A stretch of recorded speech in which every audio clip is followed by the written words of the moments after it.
Today I am reviewing this awesome, super narrow, three-tier, kind of four. It could be a snack tray, it could be for your laundry room, it could be a spice cabinet. Let's give it a closer look. So this thing is really nice. It could be, and you can see how it fits in a small space. It's very narrow, like this, and very sleek. It was super easy to put together. It came with all the tools. You can put like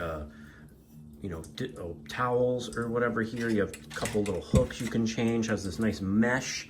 We're using it as a snack drawer. We got the pantry right here, smaller pantry, and we just have the snacks out for our picky eater who won't always get snacks. Has this nice wood finish up top and has wheels so you can roll it in and out.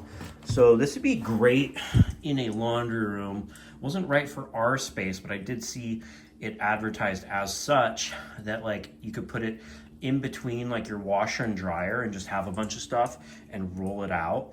Tons of different ways you could use this, and I hope this video helps you with your buying decision.